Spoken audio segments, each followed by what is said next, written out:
na mo ron chumena mataka ni ko ni rawon ni biba ko mataka ke misa po. Ni ana di sambulu bidang na sero gori sana no churi kino na mo ron chumai. Tu na sele. Ni sambula oyo Mr. Ben. Kela pa. Na magikira ni biba mataka mo ni chikira mo ron buka mai no kene diwa na bula FM.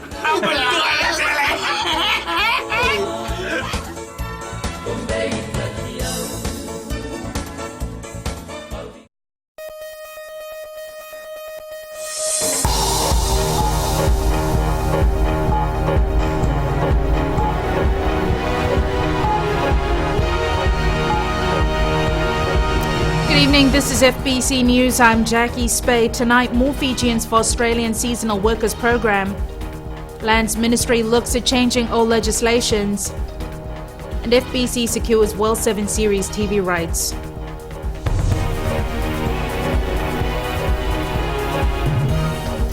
More Fijians can soon expect employment in Australia under the Seasonal Workers Program. Employment Minister Semi Koroila-Visau has revealed that a new agreement will be signed next week when an Australian ministerial representative is expected in Fiji. Maggie Boyle tells us more.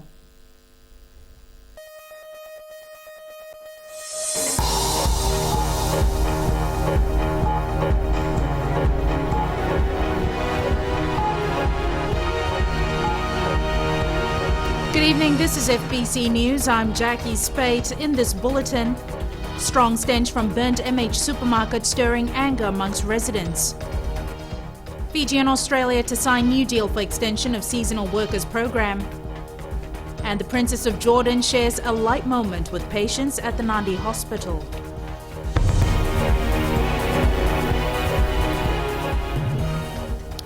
Nambour residents have complained about the stench coming from the burnt MH supermarket in the area. It's been more than a week since the grocery store was destroyed by flames and the property has not yet been cleared. Ellen Stahls reports. This was the scene 2 weeks ago when flames destroyed the entire building. This is what MH Nambour branch looks like now. Burnt debris and canned food and drinks can be seen from the outside. The fire may be put out, but businesses here as well as residents are now complaining about a lingering smell coming from the building. The situation is not very good because it smell and the food and meat, all those things we can get sick, especially to the little ones, school children. I think this is no good for the health. It's so disgusting when getting closer to it. And we hope they'll clear it as soon as possible. Don Nund operates a barber shop just opposite the now burnt supermarket and says on some days the smell is just unbearable. This taxi base located close by is also suffering. Oh, very bad smell. It's very bad smell. You cannot operate, do the taxi business here to go around. You cannot stay here for long. And our business is very bad here just because people not coming this side. FBC understands that a cleanup team will be engaged soon, but in the meantime, there are few legal issues that need to be sorted out. We now cross over to Ellen. Ellen, I believe you've been trying to get the management on the issue at hand.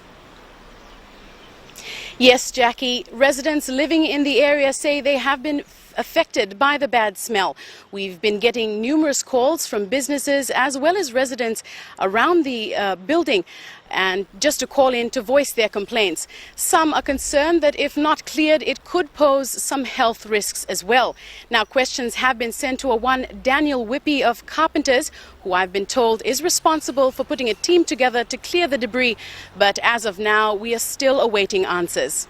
Jackie. Thanks for that update, Ellen. Recruitment for the Ready Work Pool under the Seasonal Workers Program in Australia and New Zealand is being ramped up. Employment Minister Semi Koroila-Visau says the recruitment criteria remains in place with the target, the unemployed youth in rural remote areas. Maggie Boyle tells us more. A new agreement with the Australian government to continue the seasonal workers program will be signed next week. And with more than 100 Fijians already involved in the program, Employment Minister Semi Koroila-Visau says recruitment now is critical. In the meantime, we will continue to work with our selection criteria, getting people to come in and have a workforce ready, so that we have the people here on standby. When there is a chance of employment in Australia, we have a pool that is readily available to be sent to Australia. Under the new agreement, the employment opportunities for Fijians are expected to number in the thousands. One challenge, Korlavisa says, is making sure the remittances by these workers end up in the right hands. To establish a program where the workers in Australia can actually send their money straight to their families in Fiji. And this is a program that is being looked at now, that the workers actually can transfer their funds to Fiji for their families without too much cost. And the ministry is working very hard at it to try and deal with it. Meanwhile, under New Zealand's regional seasonal workers scheme, the pilot program ends in December, with 31 Fijians having been employed. This scheme is expected to continue, with more Fijian labour required. Maggie Boyle, FBC News. Her Royal Highness Princess Sarah Zaid of Jordan took to the Western Division today, visiting the Lautoka and Nadi hospitals. The maternal health advocate for the United Nations is in Fiji for a meeting of Pacific health ministers, preparing a paper on climate change and its effects on health for the COP21 meeting in Paris later this year. Madhyum Bolaitamana has more on the story. Princess Zara Zaid was at the Nandi Hospital this morning, sharing her personal story on what made her want to become an advocate for maternal health. When I delivered my third child, I had an amniotic fluid embolism, and so really I shouldn't be here. In my case, it got a little bit more complicated because I ended up in the cardiac ICU. But whilst I was off trying to recover, my little girl needed to be looked after. The princess took time to chat and mingle with mothers and children at the maternity unit, much to the delight of those that were at the hospital. And your work to support mothers and to protect them and to make sure that they are healthy and cared for, so that they can do what we all want to do, which is care for our families and our children, is extraordinary. And thank you. I'm here. The princess is here for the Pacific Health Ministers meeting, and tomorrow she will preside over discussions at the Sofitel Fiji Resort, where an outcomes of the experts meeting and their proposed strategies on strengthening resilience for women, children and adolescents is expected.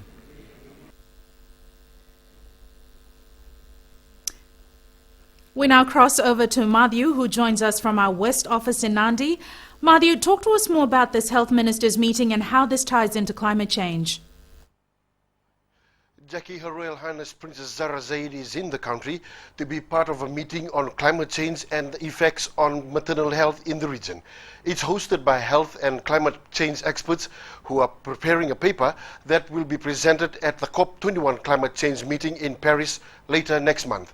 Now, their deliberations ends this afternoon, and as we speak, 16 health ministers from the region are being welcomed at Nenoro Island. The ministers are to view the paper tomorrow and will endorse it as a collective voice of the Pacific in Paris. The meeting will be closed by the Prime Minister Warenge Bainimarama tomorrow evening. Jackie.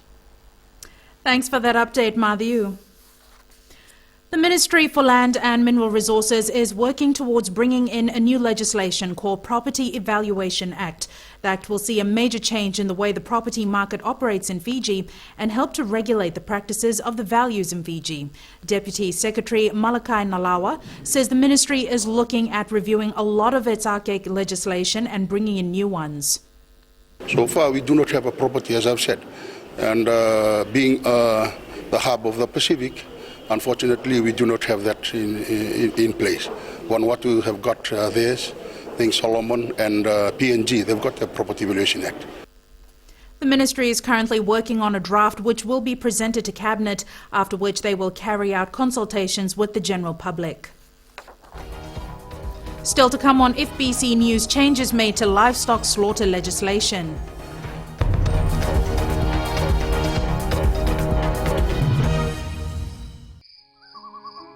मेरा चांद मुझे आया है नजर, ऐ रात जरा थम थम के गुजर। छाया है नशा मेरे आंखों पर, ऐ रात जरा थम थम के गुजर। रह जाए ना प्यासा मेरा प्यार, मेरे बाहों में भर दे मेरा यार, ऐ रात जरा थम थम के गुजर, ऐ रात जरा थम थम के गुजर। है दोस्तों, मैं हूं जितेन शांडिल। आप रात के बाद हमारे साथ अब रफ्तार प्रोग्राम में 3 से लेकर रात 7 के बीच शामिल हो सकते हैं। मिर्ची FM, it's hot.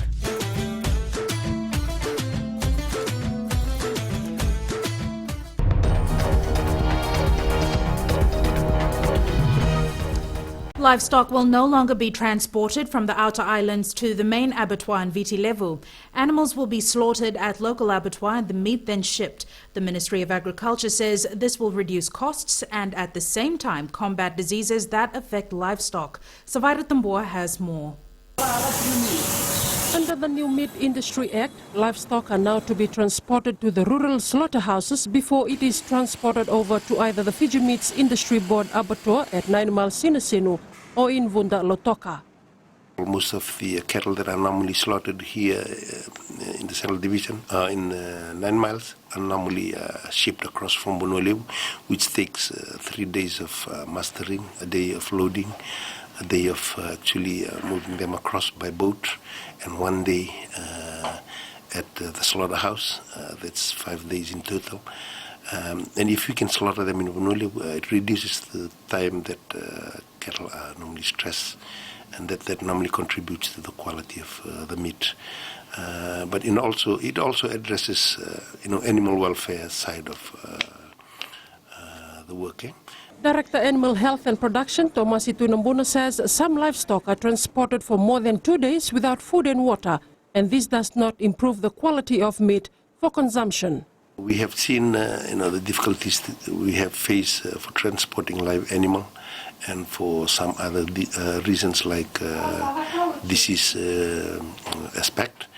We thought that the best other option was also to allow us to review that piece of legislation so that we can allow slaughterhouses to be constructed in Bonolebu. This is one of the 2 registered abattoirs in Viti Levu, where an average of 60 livestock animals are slaughtered in a week. Sabera Tambua, FBC News.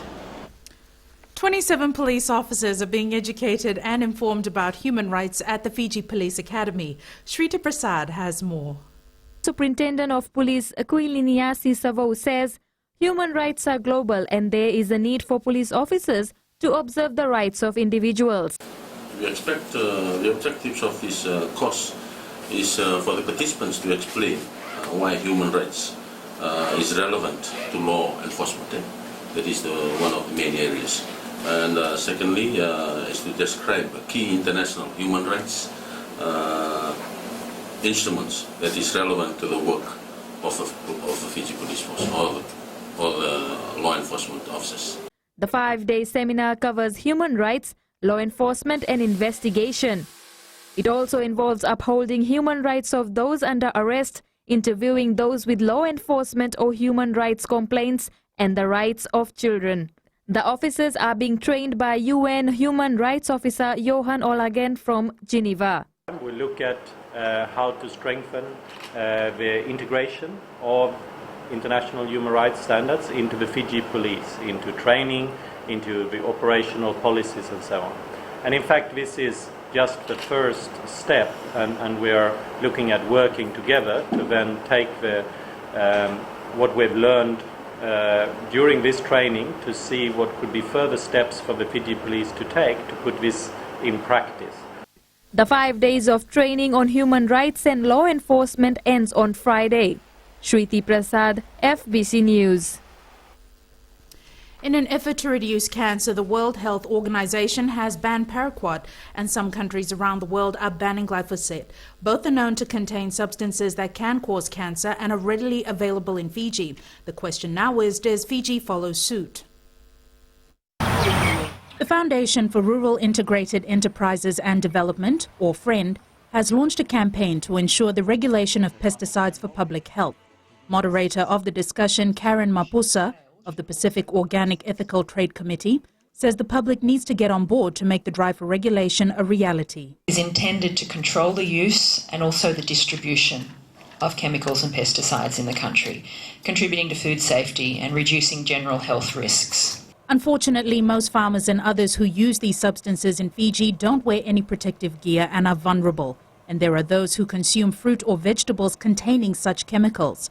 In 2010, the Food and Agriculture Organization conducted a study in Fiji, and topping their recommendation list was that the Fiji 2010 pesticide decree be reviewed and brought up to FAO standards. Friend founder Sashi Kiran says exposure to such substances is occurring on a daily basis and in the least expected way. Out of 12 people surveyed, 6 of them were dipping their vegetables in orthine. That means when we bring vegetables, so the farmer grows, middlemen, and when it comes to the market for us to buy, in order for the bugs not to be there, they dip it in orthine and water. So the tomatoes we wash and put in our mouth has been just dipped in chemicals like orthine. Kiran says vegetables dipped in such pesticides bought from the markets end up on our tables and build up in our bodies over time, causing long-term health effects. So it's recommended you wash fruit and vegetables well before serving them. She adds there needs to be proper monitoring and regulations to ensure public food safety. The campaign is aimed to reach as many people as possible in the hope of pushing policymakers to make a change that will benefit all Fijians. Unbeknown to many, dolphins are attracting tourists to Fiji. The spinner dolphins are found all year round at Moon Reef, a few kilometers out at sea from the Tailevu coast. Eleanor Tarangaivu has the story. Moon Reef has been home to spinner dolphins for as long as villagers along the Tailevu coast can remember. One villager decided to use these as a means to earn money and attract tourists to our shores. I try to develop a business and in a sustainable manner that tourists appreciate it and also preserve the natural environment. The spinner dolphin is highly energetic and capable of doing amazing leaps and, as indicated by its name, spins. They come to the Moon Reef to get away from harm. There are only 2 small entrances, so it's hard for the predator to attack. And it's a safe environment for them to live here. A large number of the dolphins are residents here. Others come and go as the years pass. About 6 to 8 o'clock, they come inside this reef to rest during the day. And late in the afternoon, about 4 o'clock, they move out of this reef again. And they usually feed at night. On Saturday, 30 tourists from the US and Canada got an opportunity to see for themselves the reviews they've been reading on TripAdvisor about dolphin watching at Takalana Bay. Seeing the spinner dolphins was so much fun. It was something I'll never forget. It was just a fabulous experience. And it was wonderful, the most fantastic. I love Fiji. Very good. Enjoyed. Quite an experience, I must say. For this small resident pod of dolphins, the Moon Reef serves as a critical resting habitat. In order to protect the reef and the dolphins, the place has been declared a marine protected area. Eleanor Tarangaivu, FBC News. Sports is up next. Here's Jamie. Good night, Jackie, and good evening. Coming up tonight, Fiji Sports Commission submits its 2016 budget request to government. And we hear from Tevita Kurindrani's proud mother ahead of the Rugby World Cup final this weekend. Details after the break.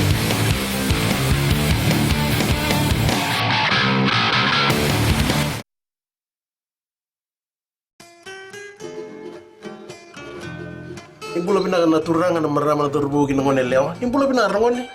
Kanuita kini marata itiron tapi tinggomi na bio liba ni Radio Fiji 1 na bay viti na bonga ni biano yano. Oya upio rotuanga na muni daw ni bengravi. Na makia mo daw no kita tiri karua moni tiki na barumbuka. Ene wasi ngone baruta ki kilo mani koro iluto na karomo.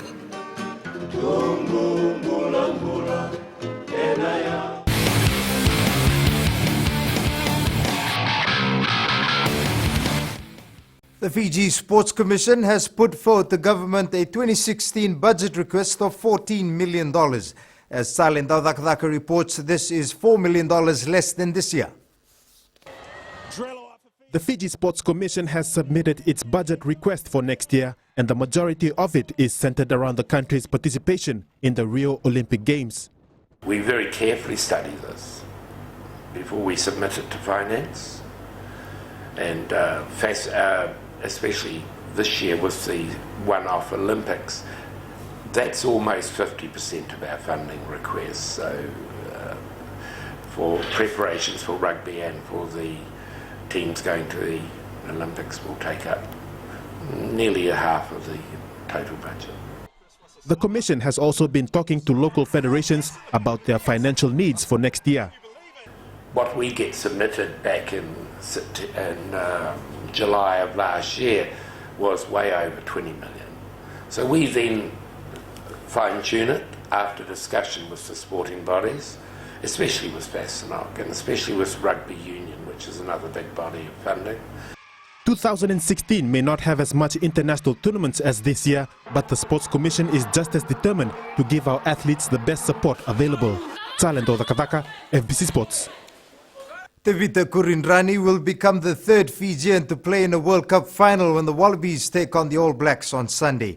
Eager and geared up to watch the Rugby World Cup final, proud mother Dr. Litiana Kurindrani is overwhelmed with her son's achievements representing Australia. Our sports reporter Josephine Vula, who caught up with the mother of four today, now joins us live from our Nandi studio. Josie, how has the Kurindrani family reacted to this momentous occasion? Jamie, words cannot describe how happy the family is of Tevita Kurindrani's success in the world of rugby. This is also a proud moment for his home village Namatakula, as the Wallabies centre is now the second son after his cousin Lotte Tungiri to play in a Rugby World Cup final. We caught up with his mother on her thoughts of Kurindrani's success. Like any other proud mother, Litiana Kurindrani was not hesitant to share how her son's achievement brought a lot of joy to the family.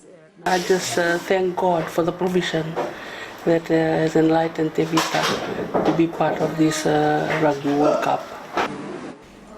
Despite not being able to attend his final match with her husband and Tevita's siblings, nothing will stop Litiana from supporting her son on Sunday, albeit in front of the television screen. When we came in, he was saying, "Oh, Mom, I just thank God for giving me the strength and the confidence to be performing at that level." So even although I'm out here, he's still in London, we communicate every evening he calls. It was really hard for me as a mom. You know, we were living in Suva and he wanted to go to the village to stay live with his grandparents. But we allowed that. We did not know that he had that passion in him. When I asked him at that age, he said, "I want to be extra finisher like my dad and my uncle and all other relatives. I want to go and start playing rugby there." Australia faces New Zealand in the World Cup final at 5 a.m. on Sunday.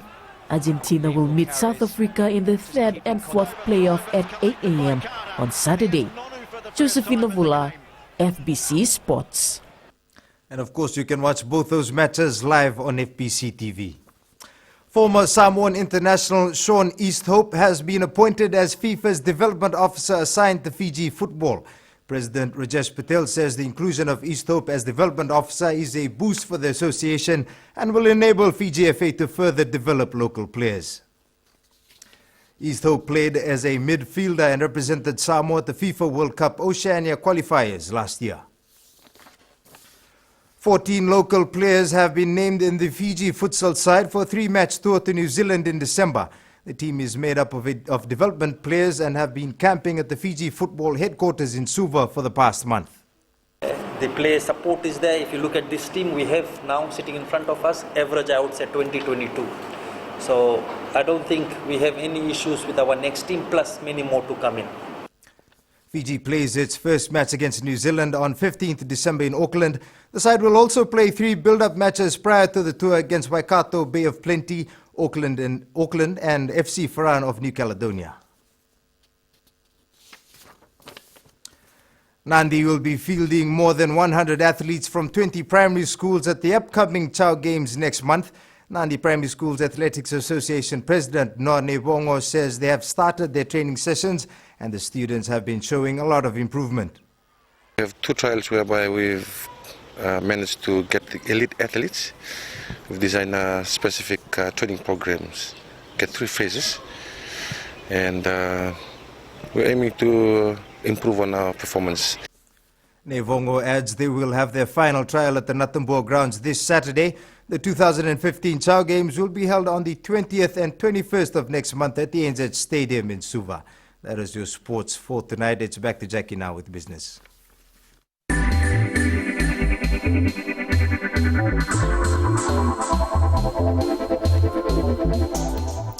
More employment opportunities are expected with the development of Natandolo and Momi Bay progressing well. The Fiji National Provident Fund in their annual report reveals the development of the residential land in the Natandolo Bay is in the 2nd stage. The report highlights the sales proceeds will be utilized towards reduction of the Natandolo Bay Resort Limited debt. The master plan has 9 stages and the first stage involves subdivision of approximately 44 lots. Also, the construction on Momi Bay is tracking well within the budget and expected to be completed in the last quarter of 2016.